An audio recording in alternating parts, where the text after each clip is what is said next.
welcome to Millennial. I'm Kate. I'm Meg, and you're joining us in a place where we just like to sit down and chat and talk about all the things we have on our mind, which is a lot of things. And today we are joined by Ann Welsh. Ann is a psychologist, leadership, and executive coach, an author, and a mom of four. So she has tons of free time, right, Ann? Like nothing on your plate.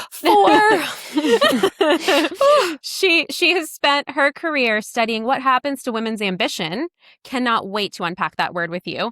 Identity and careers when motherhood enters the picture. In her new book, which we've already pre-ordered and you should too, Ambitious Mother, she talks about letting go of the idea that women need to choose between ambition and a meaningful life. And finding a more honest, sustainable definition of success, what that looks like for us today. She works with women leaders and organizations and loves talking about motherhood, leadership, invisible labor, burnout, and the rules our generation, millennials, are starting to rewrite. So, Ann, welcome. Thank you. Thanks so much for having me on. We're so excited. So glad you're here. So, we like to start with, tell me something good. Kate likes to sing what's it. Good? It's the only reason we do it, really, is because I want to sing that. But what's something good in your day? You know, or your life?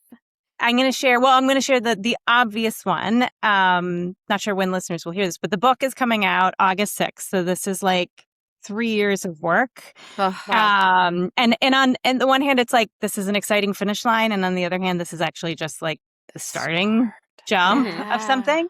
So that's the big thing. And then kind of related to the book, I don't know if any of your listeners are Peloton fans, but Robin Arzón had written the foreword to my book, which was just like incredible. Yeah. And I'm then so I excited just found for out you. I get to go do a live ride with her when I'm in New York for my event. So I was like, That's so I get cool. to actually like see her in person. I've never done a live ride. I don't know what to expect. No. But I'm pretty jazzed. That's so exciting. I saw that you shared that one post that Robin had said, like, turn the resistance notch up one. And you're like, that's what stepping into this was. I love it. I'm a big Peloton fan. So yes. Congratulations. Yes. that is so exciting. Yeah. Like It a little is exciting. fun thing to look forward to at the end of the month. So Well, so tell us a little bit about the book. Like, what should people know about Ambitious Mother, and what inspired you to write it? you know, I think the inspiration came from my client. So I've been doing maternal mental health for a very, very long time. And my research before I even started a practice and before I even became a mom, was in the transition to motherhood. So I've kind of been in this world like interesting. for a very long time.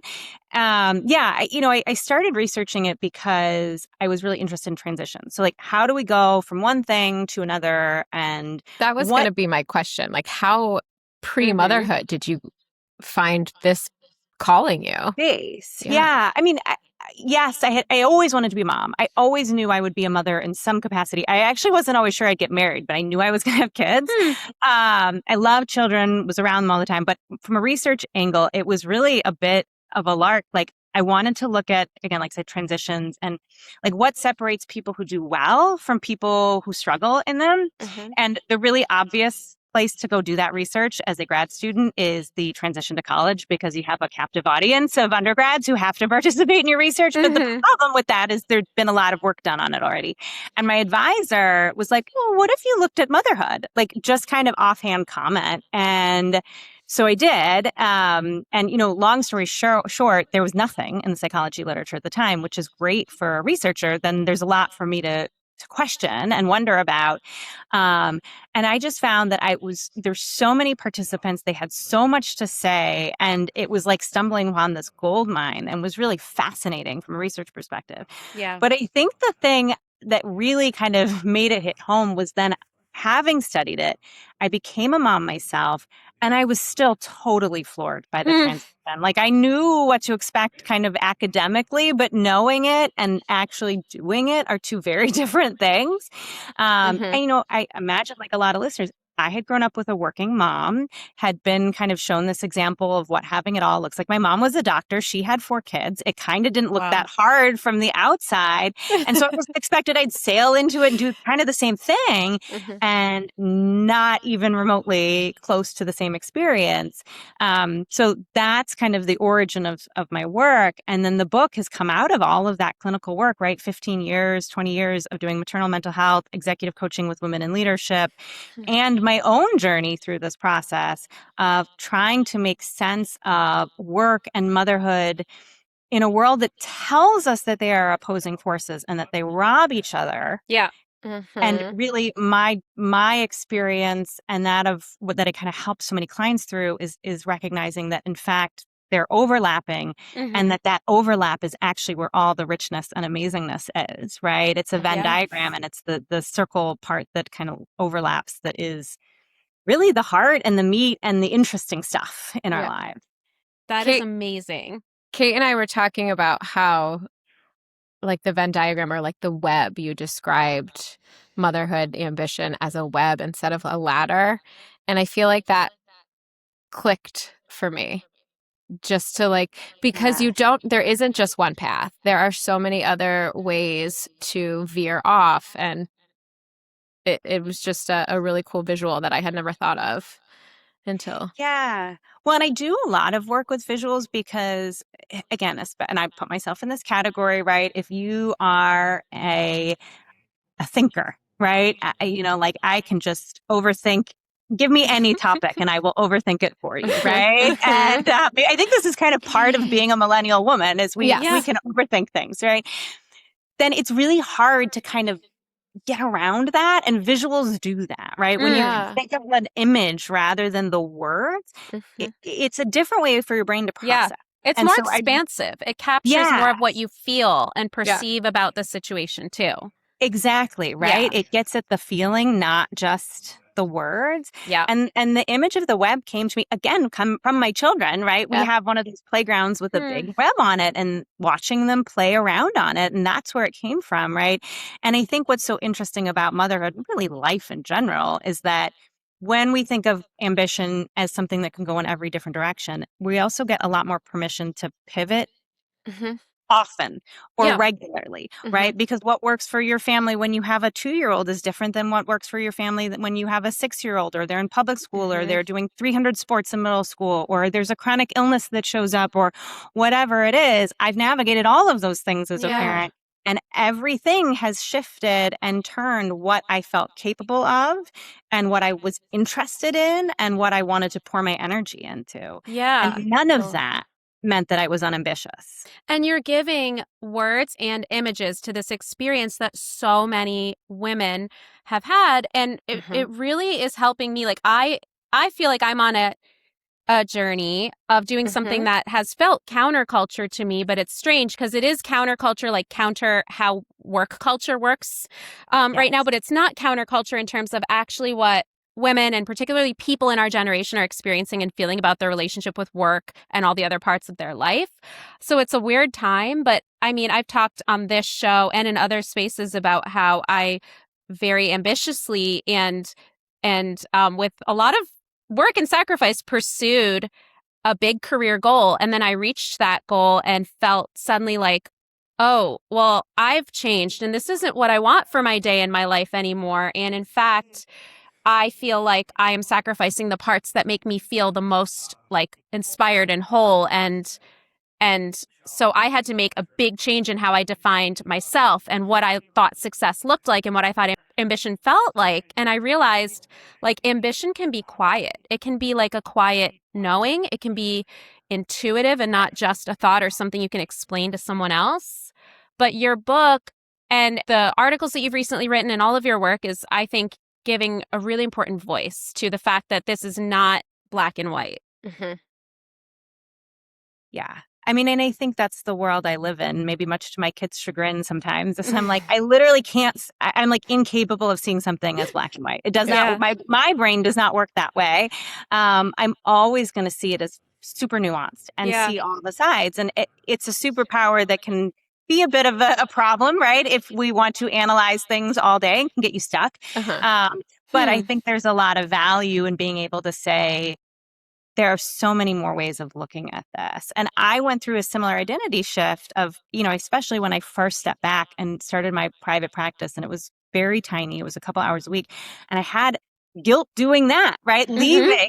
I told my husband at the time, and this was in 2011. So nobody was talking about power pauses and like that didn't exist. The language was not there. No. And I said, Pre-COVID. I'm a bad feminist is what I said to him. And he's like, no, like he's always been a very grounding force for me. Yes. But it was this, like, I'm guilty if I'm working. I'm guilty if I'm not working. Yeah. Like I can't get it right. And I think that there's that identity work that is happening as part of choosing what you're ambitious for. And that's why it keeps us, a lot of people on the ladder is like, I'm just climbing because that feels safer than thinking about doing something differently. And it's not like our choices are like radical feminist or trad wife, right? Like we can be a lot of things. We can be all the things. I like you said giving permission to pivot. And I feel like, my trajectory into motherhood was different than Kate's. Like I didn't take the normal path. I didn't have the career. I started as a stay-at-home mom, and that was like what I wanted. I always knew I wanted to do that. That's what, it was how I saw my future, and I was fulfilled in this role until I wasn't.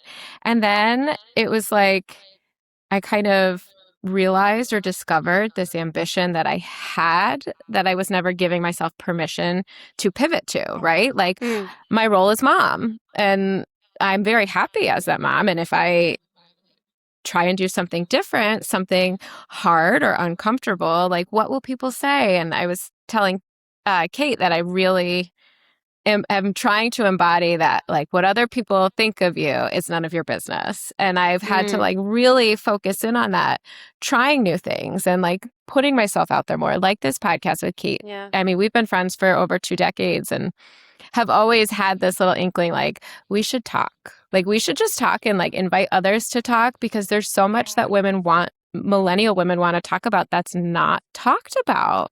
And if there's one thing we're willing to do, it's to say the thing. Yeah. That's what we're willing to do. And because I'm owning that, like, well, what they think of you is none of your business. I do feel like I'm finally branching out, webbing out, instead of like thinking like, oh, I just have to stay in this one role.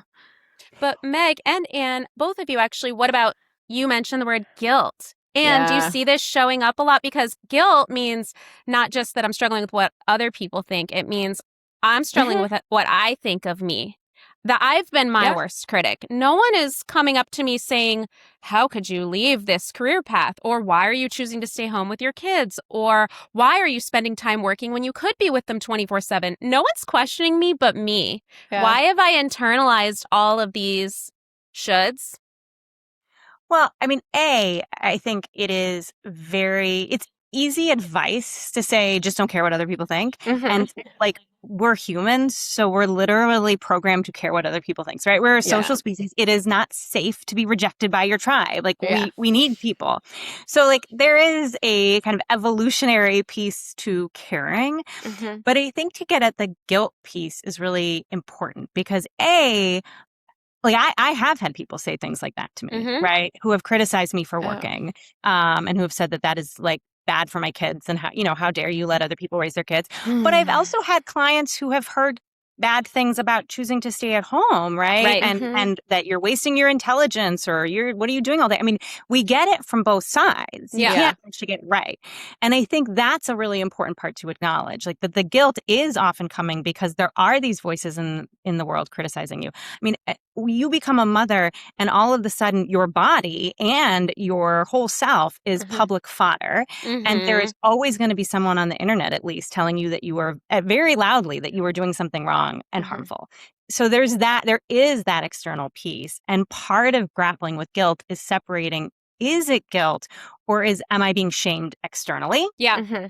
Yeah. But then I think there's this internal piece of, is it guilt that says I'm doing something wrong? Or sometimes is it just grief? And that's one unlock I've been grappling with a lot lately of, I want to clone myself. I would love to do the work that I love and do it full time, and be more involved, not even more involved, but more physically present with my children and be able to do more at work and still drive them where they need to go, or, you know, be the one that is there when they get home from school, which sometimes I am and sometimes I'm not.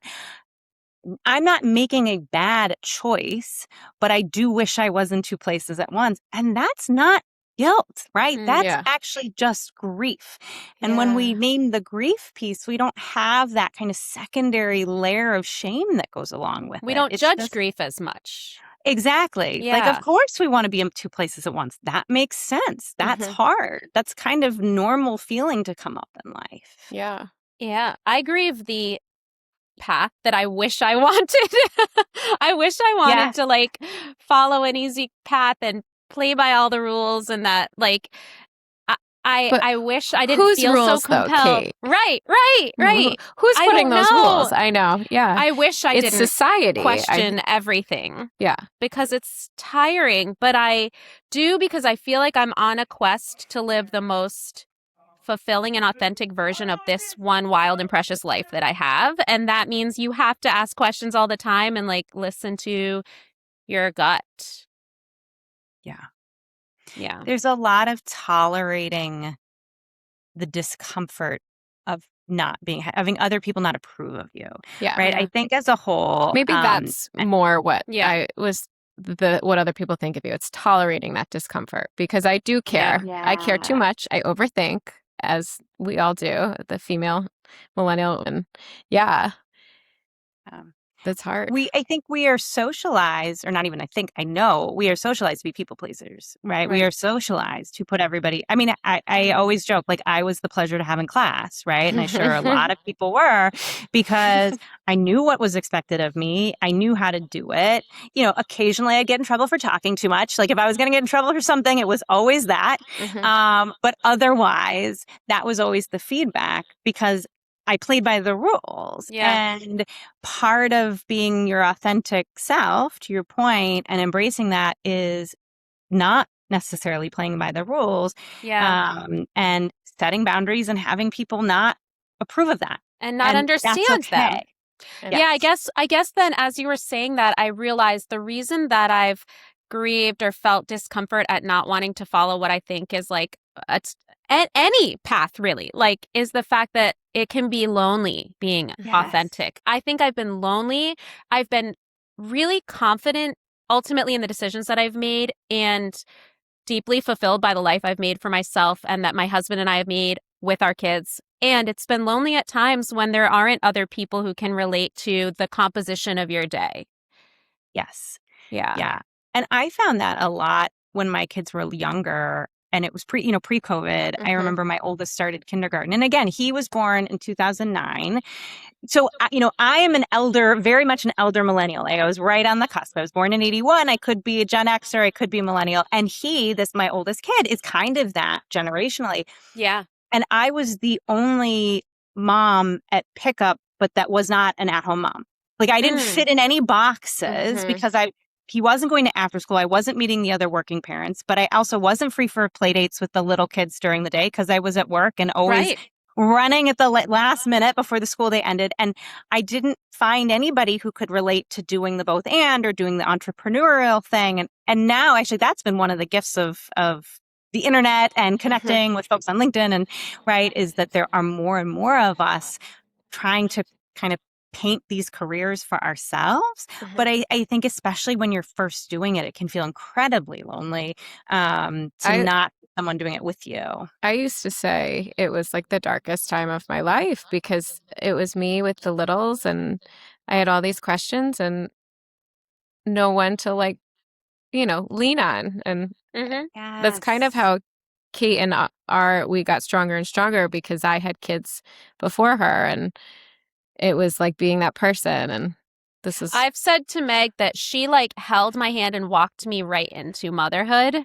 And it feels like that is something, and actually we should probably talk about this from the other angle too at some point, but women, I think we are good at building community for one another. And Megan did that for me. And I feel like a lot of dads actually are lacking that as they enter the fatherhood experience. And that's a whole other part of what the home dynamic looks like. Yeah. But so can you tell me, Anne, How do you define ambition? How do you think about the word ambitious or what it means? Yeah. I think of it really broadly, right? Mm-hmm. As going after something, I don't know, with gusto, right? And with direction.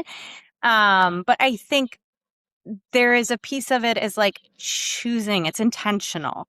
And I think that has to be a big part of it too, right? So that can be money or status or power, the things we typically associate with the latter, right? One of the women I talk about in my book is Rachel Rogers, who wrote We Should All Be Millionaires. Mm-hmm. Brilliant, brilliant woman. And it was such an honor to be able to share her story. And she talks about motherhood is actually strengthening her ambition for wealth because she wanted to provide a financially secure life for her kids, right? It's not that children make us ambitious in this opposite direction. It's just that there's a lot more out there. So it can be wealth. For me, there was a time where my ambition was primarily for connection with my kids. Like that was the thing I wanted more than anything. Right now, it's impact. I really want to make an impact on the workplaces, on individual women. And so it kind of shifts, but it's really about saying, what's the thing or things that I'm going after in this season? I love that it's not just one. Right? Like ambition changes with the seasons. It changes with your chapter of life. And like my ambition when I was a strictly stay-at-home mom was my babies. Like them and my ambition was sleep at that point. But so Anne, tell us about your book. Like walk us through it. What can we expect? I'm very excited. Amazon has not told me when it's coming. So it's August 6th. Although a few people have gotten it already, and I'm not even sure how that have pre-ordered it, which is interesting. Even as the author, I don't know how these things fully work. But it's 4 parts. So the first part is, how did we even get into this mess? Yeah. So my sister is 10 years older than I am. And so she had her kids in 1999 through 2003. And her experience watching her parent versus what I felt like was expected 10 to 15 years later was dramatically different. And so one of the things I talk about in that first part is how we got into this mess is that we've really escalated what we're asking of mothers. And part of that is the internet and social media. Yes, but I also think part of it is as women have done more in the workforce, we're kind of upping the ante as a way of keeping them small. I really do think there's a relationship there. Yeah. But I talk about that escalating right now. Not only are we just supposed to keep our children alive, we have to be perfectly emotionally regulated at every single moment. And, right? I mean, if you look at the data, stay-at-home moms in the 70s spent less time playing with their kids than working moms do now, right? Yeah. That's kind of bananas, and yet that's the reality. So what happened work-wise? How did COVID impact it, et cetera, to get us into this mess? Then the second part is really flipping around some of the narratives we have. And so this is where I get into what I call the motherhood advantage and the ways in which motherhood can actually enhance our careers and the ways in which our careers, whatever that looks like, can enhance our motherhood. So that's kind of the mindset piece, if you will. The third piece is, okay, but how do I move from exhaustion to sustainability? And this is where I talk about my healthy striving model, which moves from kind of blind ambition for something you don't want, that's just the next rung on the ladder, to something that feels sustainable over time. And I get into tools to shed some of those expectations like we were talking about, deal with guilt, set boundaries, all of those pieces. And then the last part is this acknowledgement that this is not a woman's problem to solve. I mean, we need those individual tools, right? I'm a clinician at heart. I work with individuals a lot, and we can't wait for the system to change. So we need those individual tools, but also the systems piece needs to change. And so there's a chapter for workplaces and what they can do differently to support working moms, and also for men and male partners and allies and what they need to do to step up as well. Yeah. So an ambitious undertaking, if you will, to try to cover all of that in one book. But I hope that readers find that really at its heart, it's a conversation with me. Yeah. It's not a book that's going to say do X, Y, and Z and you'll feel better. It's not a prescription. It is a conversation that starts in the book and I hope carries people beyond it too. Yeah, I think that's kind of what our goal is for this podcast, is like a conversation. We just want to sit down and talk. And I love that you include the male piece, because we're both mothers of boys. And part of my ambition is to raise open-minded men who are supportive in all walks of their life. I appreciate that.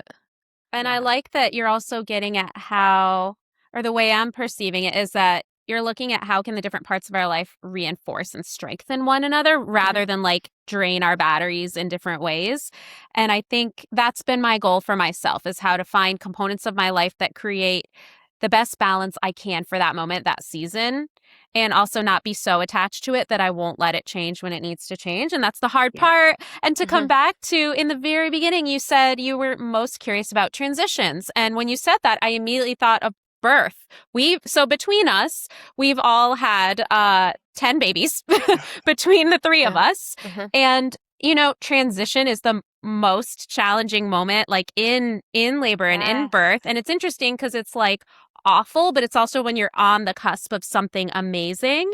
And I like thinking about transition that way, because sometimes doing something that's really good for yourself feels really, really bad at the moment.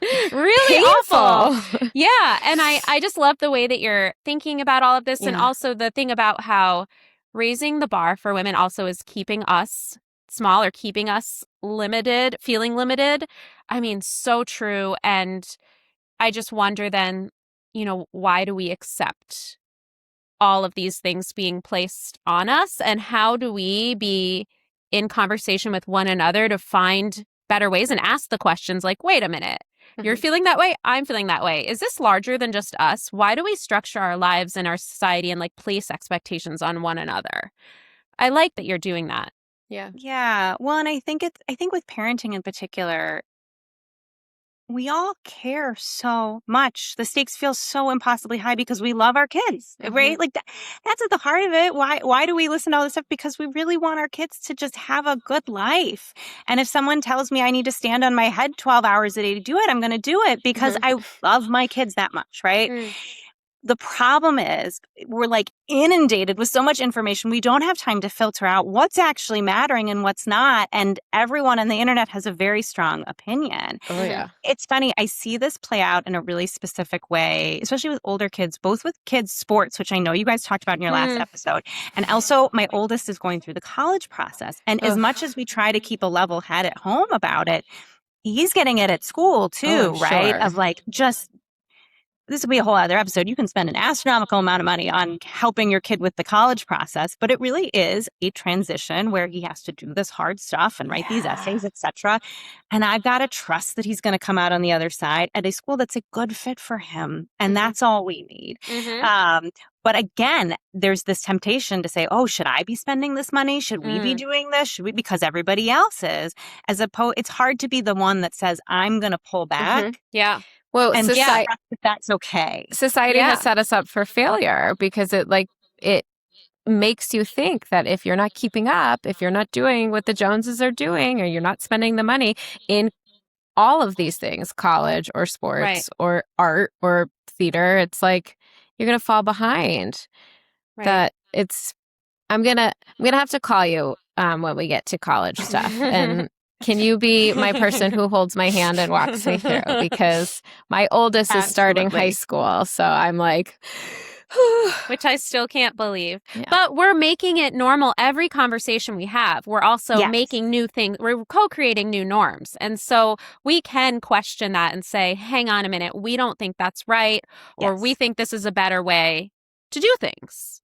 Absolutely. And I think that's so right. One of the things I talk about in the book is this concept of pretending, right? And that's part of the problem is everybody's going around with this veneer of I'm so together. I love that. It's literally a veneer for everybody. Like everybody feels like a hot mess internally for the most part. And so and I think social media has not helped. Right. The and whole whether it's, hey, I'm not signing my kid up for travel soccer or club soccer. Am I dooming him to some like future with no friends? No, you're not. You're going to be fine, right? But it's like if we kind of normalize like, hey, I'm not pushing. in this way. And it could be our kids. It could be with our own careers, right? All of that is okay. There's a million different paths to happiness and fulfillment. And that's the goal, not necessarily just achievement. Yeah. Well, and I think being at the intersection of so many, we talked about how being a millennial is about being at a lot of intersections and having experienced life a lot of different ways and therefore having sort of a unique vantage point. I think that's why we've moved quickly through this. Like we have first been all in on what are all the resources that we can offer and how do we do the most, the best, read all the books, get up on parenting and child psychology, all the things. And then also how can we, bring things back around and like reclaim a balance that feels more sustainable. I think we're willing to ask those questions. Yeah, that's a really interesting thought, right? That, having had life pre-technology and post-technology, we kind of remember what it was like, but we know where it's going. And so we're grappling with those questions differently, I think, than other generations have had to in the past. Yeah. And quicker. Everything's just moving so fast. So fast. But parenthood kind of does that. It does. But Meg and I have said before, it's our goal to make ourselves and our kids better for the world, but we also want to help make the world a little bit better for them, better to receive them. And that's where these systems and like culture conversations are a really big part of that. Yes. Yeah. And to the going fast part, I mean, especially for anyone listening with little kids, like, everyone tells you it goes by so fast, and it kind of does, but it also kind of doesn't. No. And that's kind of a mean thing to say sometimes. Like, that's guilt-inducing. That is. Yes. And I actually love having older kids in this way that I totally didn't anticipate. Same. I have just adored parenting. I mean, don't get me wrong. We've been through some real hard things with their teens and tweens, but I've loved it. And yes, I love holding a baby. I have a nephew. He is one. He's just like the most precious thing. And can I just tell you, an unexpected hug from a teenage boy is like melt your heart delicious. Yeah. And nobody told me that, right? Everyone's just like, oh, you'll just miss it. And like, I do, but I also like that I can leave the house and they're fine. And like, it's easier in that way. And I still get to be their parent and like witness these humans becoming their own people. And that is so really cool. It's so cool to have real conversations with my teenager. Like, I'm like, oh, you are your own person with your own ideas and you're like really contributing. And it is that external guilt, like it goes by so fast. I never thought about it that way. More guilt and shaming on us, I guess. We already know. That's why we're stressed. Yeah. Well, I love that comment. Should we transition to away messages? Oh, sure. Are we ready to share what are away messages? This is something we do every episode, and we say, what away message would you put up on AIM today as a millennial? Did you have away messages up, Doctor? Oh my gosh, because I was in college in like the early 2000s. So this was like the equivalent, you didn't have the whiteboards anymore. You'd leave your message. Right. Mine were almost always like song lyrics, probably very cringe of if I look back. Half of them were probably about some boy that I was like interested in that had no idea I existed.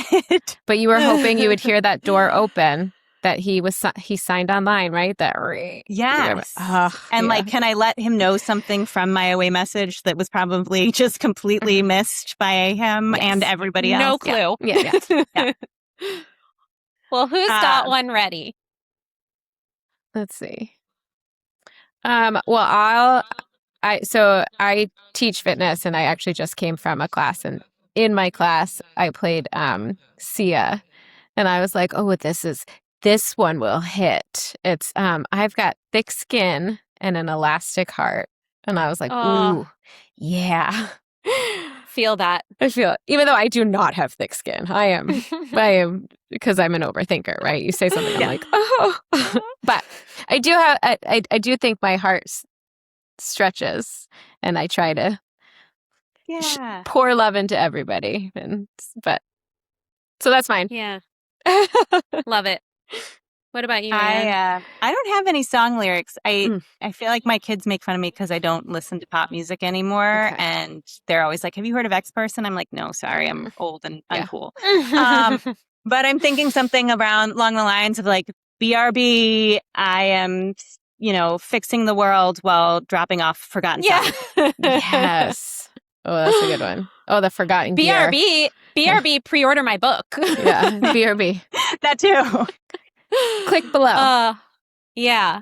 Which, by the way, we will be sharing the link to order your book in the show notes. And we will also share the link to follow your tour because you're going to be in several cities and people can come and see you and have a conversation with you. Yes. And I will say I have some really cool women that I'm doing events with. So in Boston, I'm going to be with Paige Connell, she's a page turner of Instagram. If anyone doesn't follow her, you should.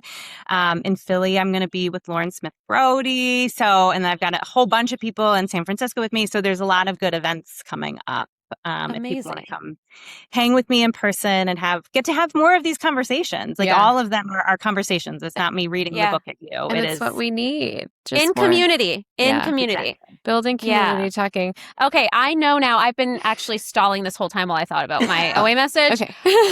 I'm going to return to song lyrics and I'm also going to return to T Swift because I just feel eldest daughter so much because that's me. And so I would pull a line from that. So only the people who really know would know. And I would say we all dressed up as wolves and we looked fire. It's about how being an eldest daughter, you actually care so much, but the world makes you kind of have to be tough. And so I feel that. I relate to that. Yeah. I love that. Well, Anne, thank you so much for spending time with us today. It was so fun to chat with you, and you dropped so many nuggets of wisdom. We've been thanks so much for having me. This was so much fun. So much fun. We've been so giddy talking all week that you were going to be on with us. We're so excited. Yay. Well, I enjoyed myself too. So thank you. Good. Well, thank you. We hope you have a great afternoon, and we look forward to watching your tour unfold. Yeah, and the book release. Yes, thank you. Thanks, Anne. Thanks so much.